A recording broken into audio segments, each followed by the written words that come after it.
Evangelho de João, capítulo 3, nós lemos dos versos de 1 a 10. Evangelho de João, capítulo 3, versos de 1 a 10.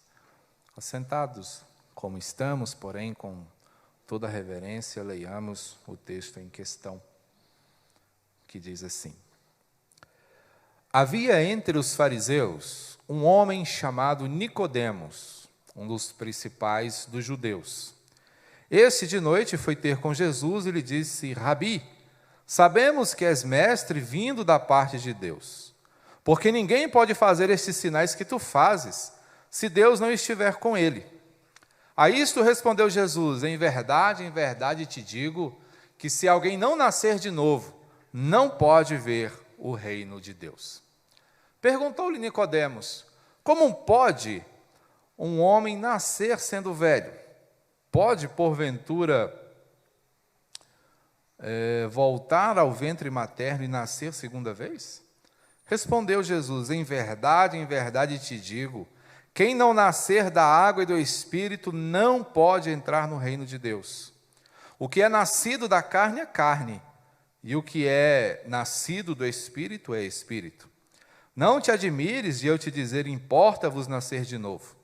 O vento sopra onde quer, ouves a sua voz, mas não sabes de onde vem, nem para onde vai. Assim é todo o que é nascido do Espírito. Então lhe perguntou Nicodemos: como pode suceder isto? Acudiu Jesus: tu és mestre em Israel, e não compreendes estas coisas?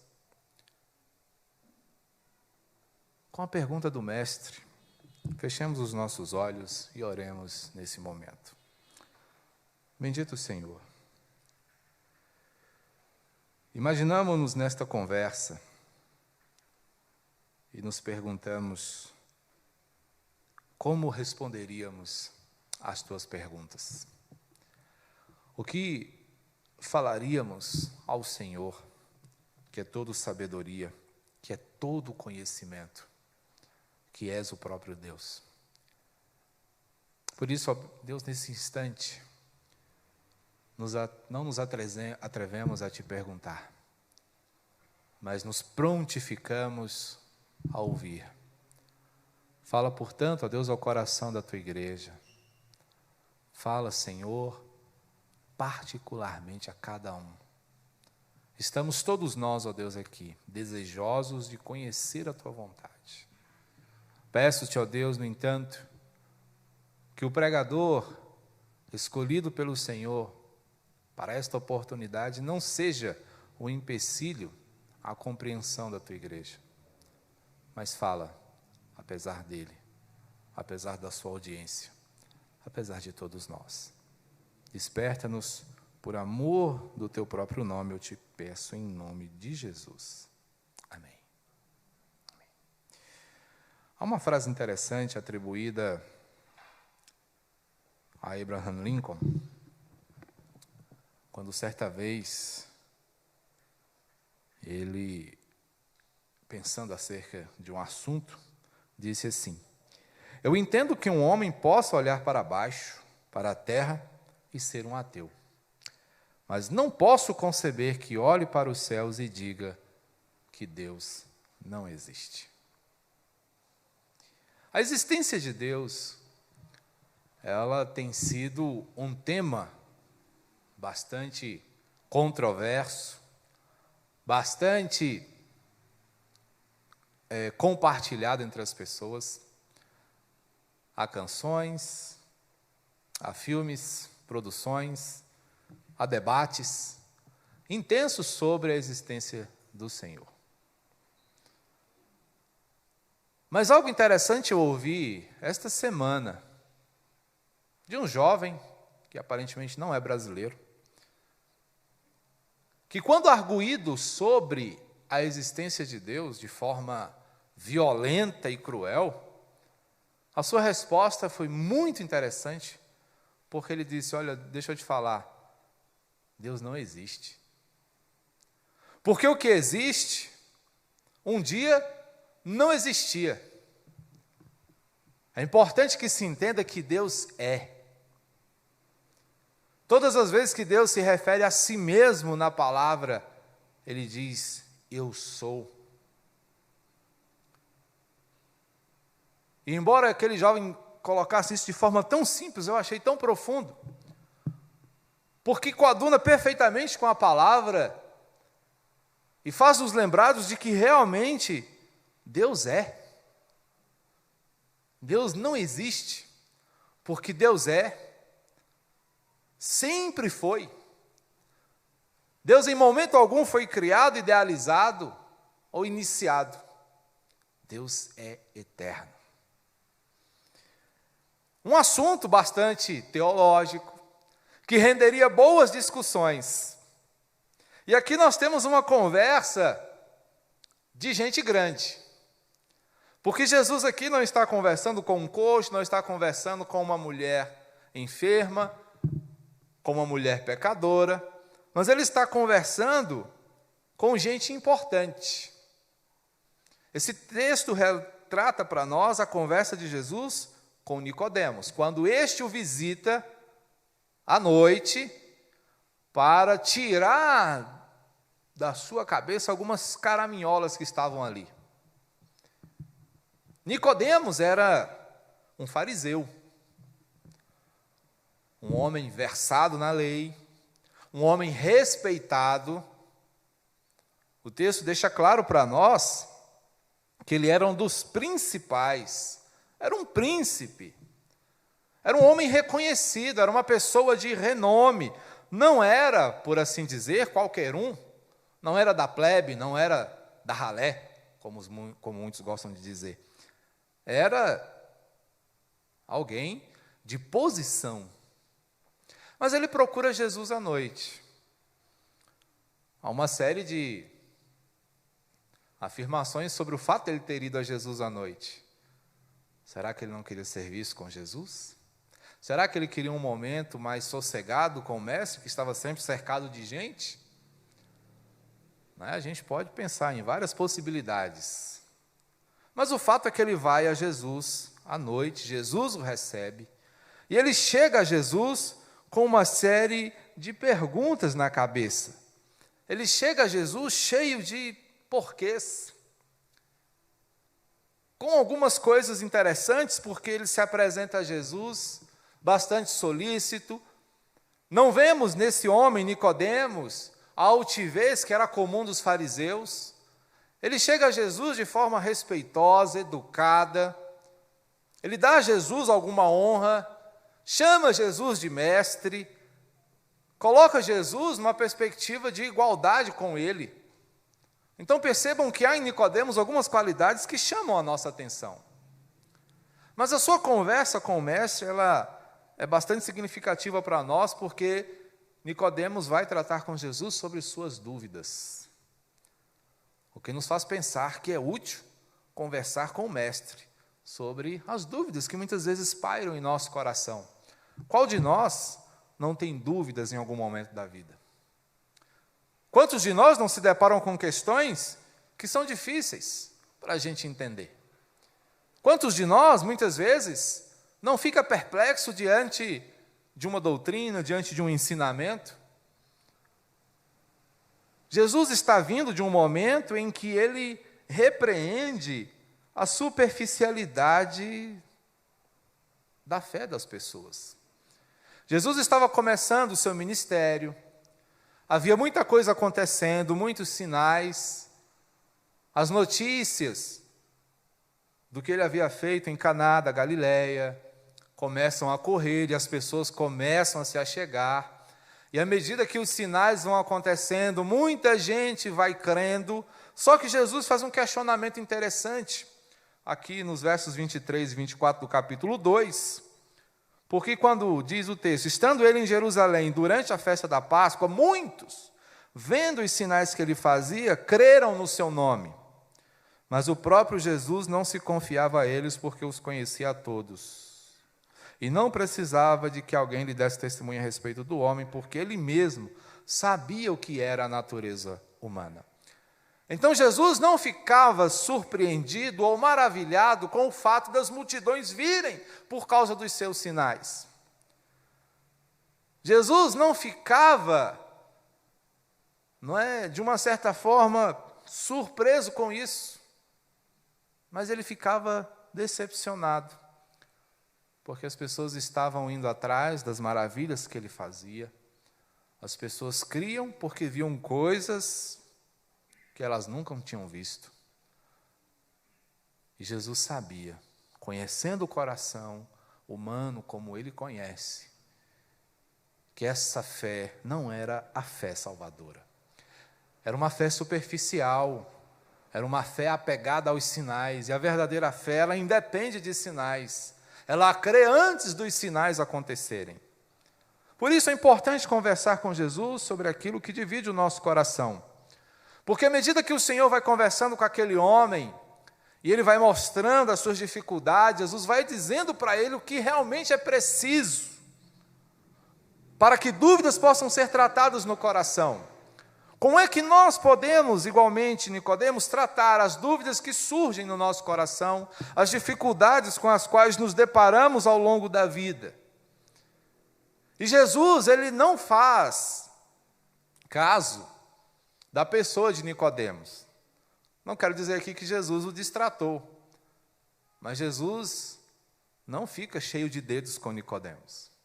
Jesus lhe fala a verdade, Jesus é franco com aquele homem, um doutor da lei, um conhecedor profundo, um professor. Nicodemos estava entre os que ensinavam a lei, mas chega a Jesus cheio de dúvidas. O professor que precisa aprender. E nesse ponto, Nicodemos, ele demonstra alguma humildade intelectual, porque ele quer aprender mais.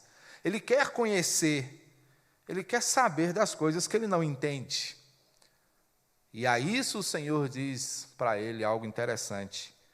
É preciso, Nicodemos, se tornar um filho de Deus. Esse é o primeiro aspecto que precisamos considerar para tratar nossas dúvidas. É preciso tornar-se um filho de Deus. Olha só o verso 2 e o verso 3, o que nos diz aqui. Este de noite foi ter com Jesus e lhe disse: Rabi, sabemos que és mestre vindo da parte de Deus, porque ninguém pode fazer esses sinais que tu fazes se Deus não estiver com ele. Então ele chega, reconhece em Jesus um mestre, reconhece em Jesus alguém dotado de poder, reconhece em Jesus alguém, não é, que é enviado de Deus. Isso não quer dizer que ele reconheça Jesus como filho de Deus, que ele reconheça Jesus como divino, mas ele percebe que Jesus é diferente. E o verso 3 vai dizer ainda: a isto respondeu Jesus: em verdade te digo, se alguém não nascer de novo, não pode ver o reino de Deus. Jesus fala com Nicodemos acerca de novo nascimento. E ele usa aqui uma expressão muito conhecida por Nicodemos, que é amém, amém. Em verdade eu te digo. Quando um judeu utilizava essa expressão, o que viria a seguir era digno de nota, porque ele falaria em seguida algo muito sério. E Jesus, então, dá essa sentença a Nicodemos: amém, amém. Torne-se um filho de Deus. É preciso que você experimente um novo nascimento. E parece que as coisas se tornam ainda mais complicadas na cabeça de Nicodemos, porque quando ele ouve isso, é possível a gente até imaginar ele franzindo a testa e falou: como é que é isso, Senhor? Esse homem que chega a Jesus de forma agradável e inteligente, ele reconhece que a doutrina de Jesus é boa, ele chega bem intencionado, porque ele olha para Jesus e vê que as bases do seu ensino são corretas. É um homem que conhecia a lei, lembrem-se disso. Mas ele segue, e apesar da sua instrução, ele demonstra uma superficialidade espiritual muito grande. Nicodemos era um homem raso na fé. Conhecedor, intelectual da fé, mas raso na fé. Um problema, meus irmãos, que está presente em nossos dias. E o que Jesus está dizendo a Nicodemos é o seguinte: religiosidade é insuficiente para a salvação, Nicodemos.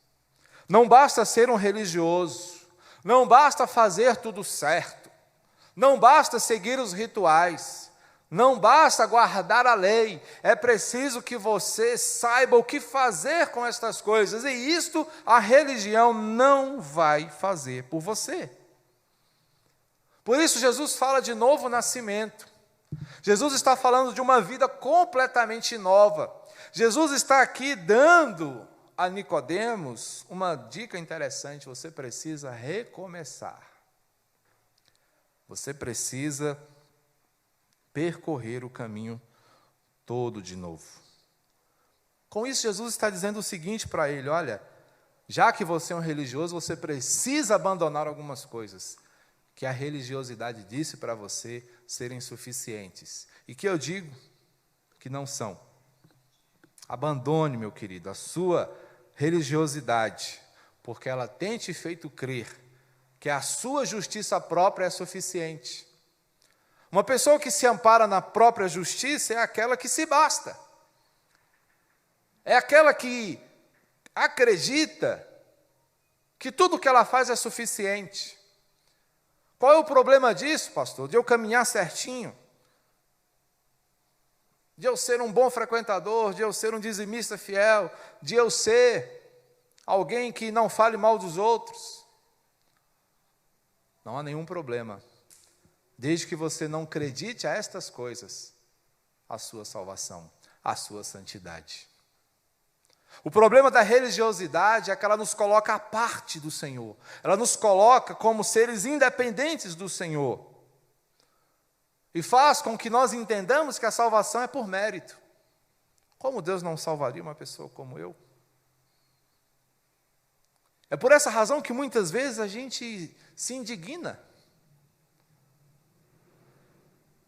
quando a gente percebe que o mal, muitas vezes, parece prosperar no mundo, ao passo que aqueles que servem ao Senhor são cada vez mais fustigados. É importante a gente lembrar que Deus não pensa como nós pensamos, não age como nós agimos, não vive como nós vivemos. O Senhor nem mesmo conta o tempo como nós contamos. Portanto, a religiosidade tira de nós toda essa compreensão, porque ela nos coloca dentro de posturas antropocêntricas, ou seja, tudo é voltado para o homem, fundamentado no homem, pensado para o homem, pensado para o nosso jeito. Mas a vida com o Senhor exige um recomeço. E é isso que o Senhor está propondo a Nicodemos: comece de novo. Você até agora, Nicodemos, trilhou um caminho equivocado. Percebam como isso é sério e difícil de entender. A perplexidade de Nicodemos parece aumentar. No verso 4, ele vai dizer ao Senhor: como pode um homem nascer de novo sendo velho? Pode, porventura, voltar ao ventre materno e nascer segunda vez? Não fosse a condição respeitável de Nicodemos, a gente poderia pensar que ele estava aqui fazendo um gracejo com Jesus. Parece-nos um tanto quanto difícil entender que um homem intelectual tenha feito uma pergunta tão infantil dessa, né? Eu vou voltar no tempo? Como é que é isso? Tem como, Jesus, a gente fazer isso? Não é? Jesus está dando um tratamento de choque naquele homem. Mas ele faz perguntas pueris. Ele faz perguntas muito simples. Uma pergunta que uma criança de 7 anos faria: eu vou entrar na barriga da mamãe de novo? E ele segue. E Jesus então responde. Mais uma vez ele se vale da sentença: amém, amém. Quem não nascer da água e do Espírito não pode entrar no reino de Deus. O que é nascido da carne é carne, e o que é nascido do Espírito é Espírito. Não te admires de eu dizer: importa-vos nascer de novo. Olha só que interessante. Jesus está aqui mexendo em feridas muito sensíveis de Nicodemos. Primeiramente, Jesus está dizendo para ele: olha, o que você viveu até aqui está tudo errado. Não é fácil. Você dizer a um homem experimentado que ele viveu metade da sua vida de forma equivocada. Porque quando alguém é confrontado com essa verdade, ela é ferida no seu orgulho. Porque em muitos momentos, ela foi feliz naquele ritmo. E quando alguém chega e diz: olha, está tudo errado, um sentimento de frustração, de tanta coisa, sobe ao nosso coração e você fica assim: puxa vida, não adiantou nada.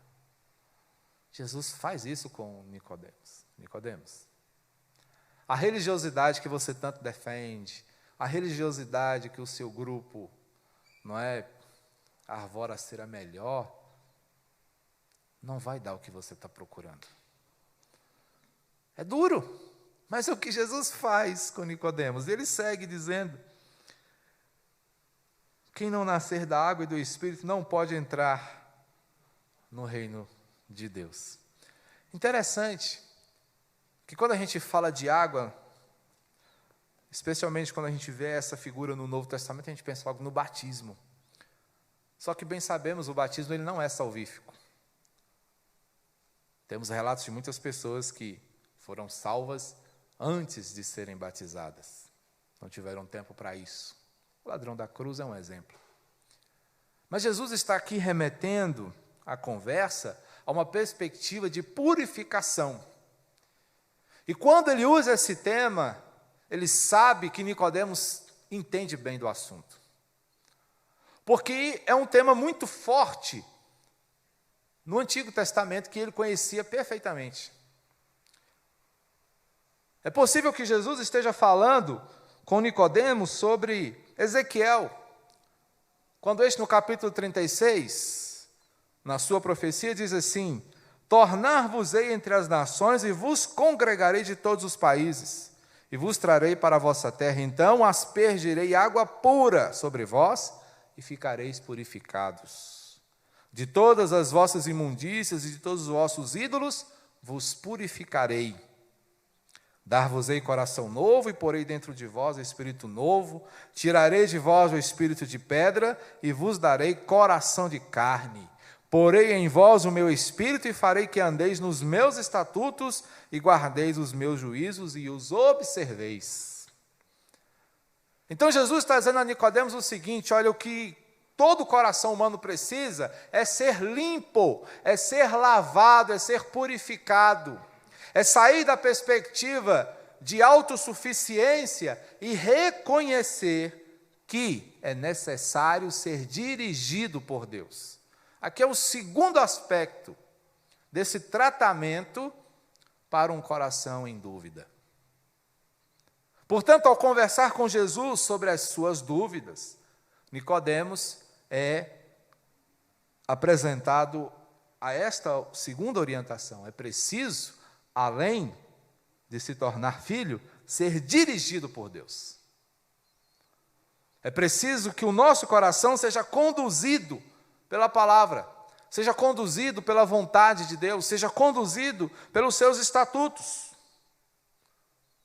Como eu disse, o Senhor fere o orgulho de Nicodemos na sua percepção religiosa, mas também na sua condição étnica. Ele era um judeu. E o que o judeu tinha como orgulho? O fato de que eles eram a nação escolhida de Deus, o povo escolhido de Deus. Então, Jesus está dizendo: olha, não é suficiente você ter nascido judeu, tá bom? Não? Eu achei que já estava tudo certo, que eu era um privilegiado por ter nascido aqui, por ter vivido assim, por ter aprendido essas coisas. Jesus fala: não é, não é. E com isso Jesus está dizendo para ele algo profundo e doloroso, que o deixa muito, mas muito perplexo. E é por isso que o Senhor vai dizer o seguinte, olha, no verso 8, o vento sopra onde quer, ouves a sua voz, mas não sabes de onde vem, nem para onde vai, assim é todo o que é nascido do Espírito. O que Jesus está dizendo é o seguinte: Alguém que é marcado pela fé em Deus, mostra evidências do que está presente no seu coração. Nós percebemos o vento. A gente não sabe como é o vento, não é? Da mesma forma, o Espírito de Deus. Sabemos que Ele está presente conosco, Jesus nos garantiu a sua assistência, mas nós não sabemos a altura, a forma, sabemos que Ele age, que é Ele quem conduz o nosso coração e aplica em nosso entendimento as verdades que nós escutamos. Então, o que Jesus está ensinando a Nicodemos é o seguinte, que o Senhor é aquele que age para rebanhar o povo, para purificá-lo, para ensiná-lo, tirá-lo da sua vida de pecados. É justamente o que Jesus vinha fazendo. Jesus, quando vai para o monte e ali prega o seu sermão, uma das coisas que comovem o seu coração é o fato de ele reconhecer que aquelas pessoas não tinham pastor. Eles tinham bons professores, tinham doutores ensinando verdades bíblicas, mas eles não sabiam o que fazer com aquilo. Eles não sabiam como aplicar aquelas coisas, porque eram pessoas de coração endurecido. Portanto, o Senhor está falando exatamente de um coração que é capaz de receber a orientação eterna. Jesus está falando da necessidade de se viver de forma obediente. Que Jesus está dizendo, olha, nem você que é um doutor está livre disso. Você deve obediência a Deus, assim como qualquer um, inclusive eu. Jesus é um exemplo de obediência. Portanto, a recomendação aqui agora é o abandono da autossuficiência. Abandone a autossuficiência. Pare, Nicodemos, de achar que você faz parte de um grupo privilegiado que já está na antessala do céu. Não! Vocês precisam entender que o materialismo, que o orgulho não vai levar vocês a lugar nenhum. Percebam, irmãos, como é forte, porque um recomeço exige dependência de Deus. Se Jesus orienta aquele homem a recomeçar a sua caminhada de fé, ele não poderia fazer isso de forma independente, ele precisaria necessariamente se agarrar ao Senhor. Mas essa conversa de Nicodemos com Jesus acerca das suas dúvidas, não apenas lhe mostra que é necessário se tornar um filho de Deus, mostra-lhe também que é preciso ser dirigido por Deus, mas, principalmente, é necessário conhecer a Deus. Versos 9 e 10.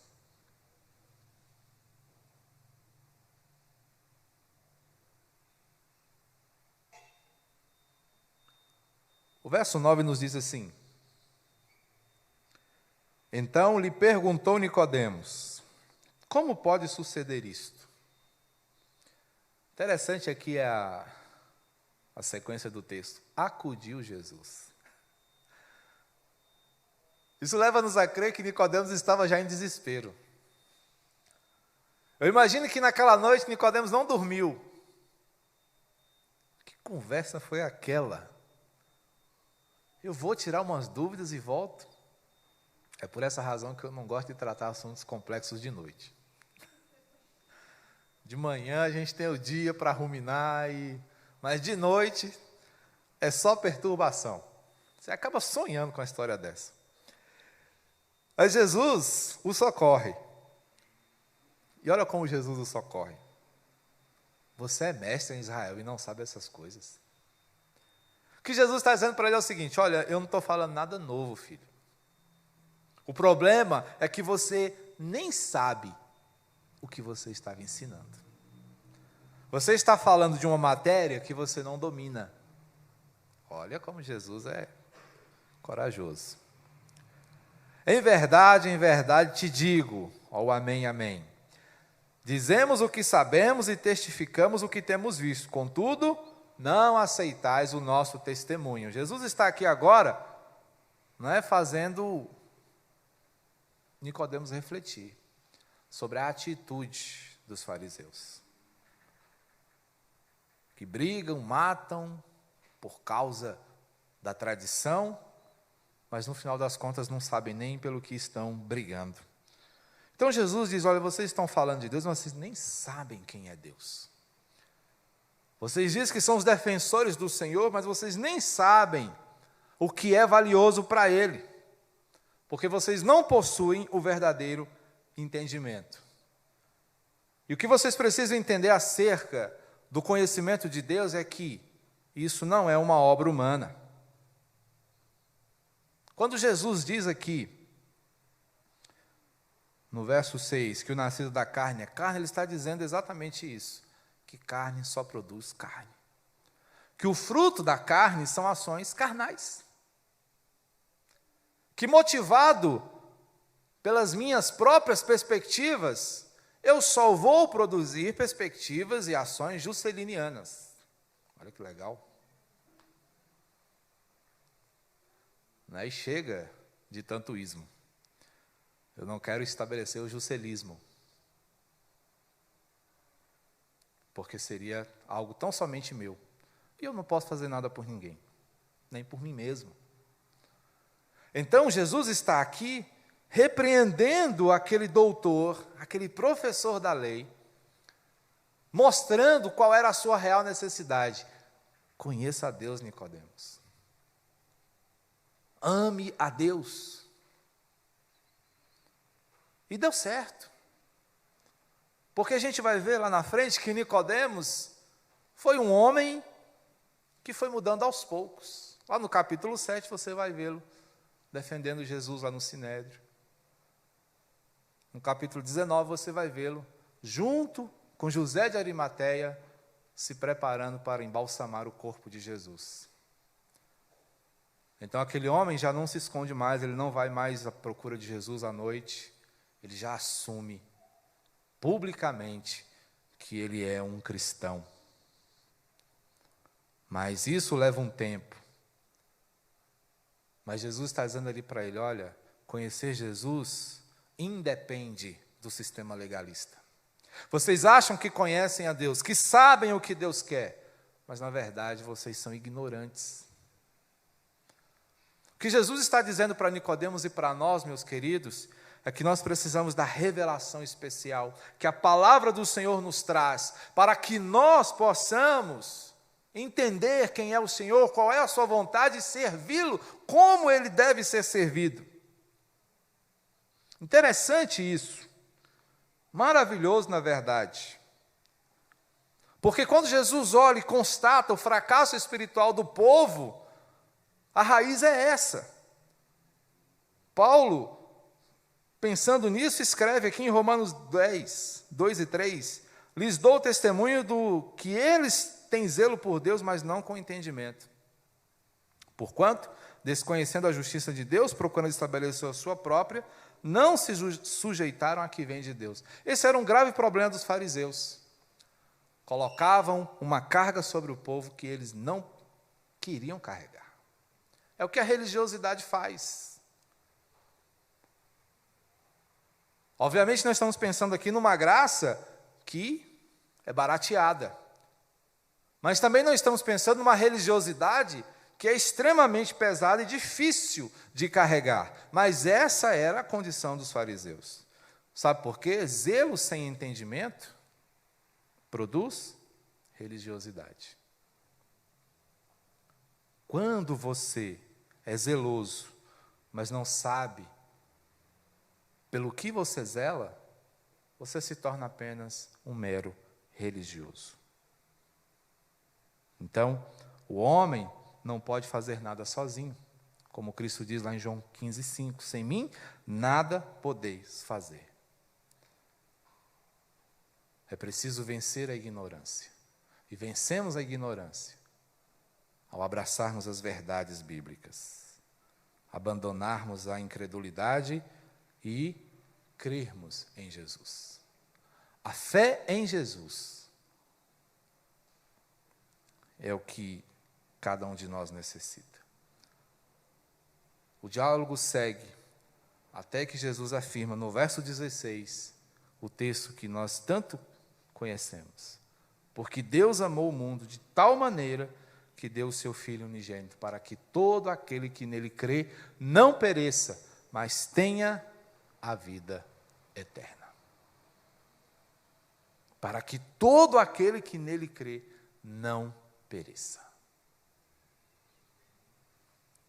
Então a salvação está necessariamente condicionada à fé em Cristo Jesus.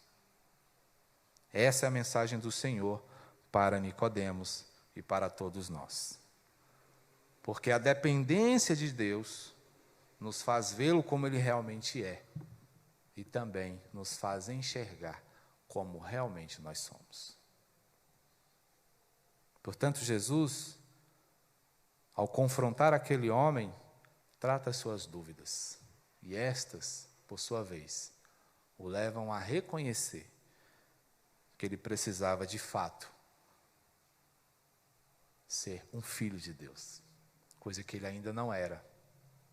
Ele era um admirador, um zeloso pelas coisas de Deus, mas ainda não era um filho.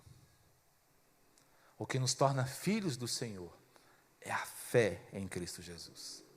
Aquele homem reconheceu que ele precisava ser conduzido por Deus e não ser um senhor da sua própria história. E aquele homem entendeu que ele precisava conhecer profundamente a Deus. É interessante que muitos daqueles que foram conversar com Jesus estavam mais interessados na sua sabedoria do que na sua pessoa. E era aí que eles falhavam, porque estavam diante do próprio Deus e não o reconheciam. Muitas vezes nós, meus irmãos, podemos estar diante de Jesus e não o reconhecermos. Podemos estar diante da oportunidade de glorificá-lo e não fazermos.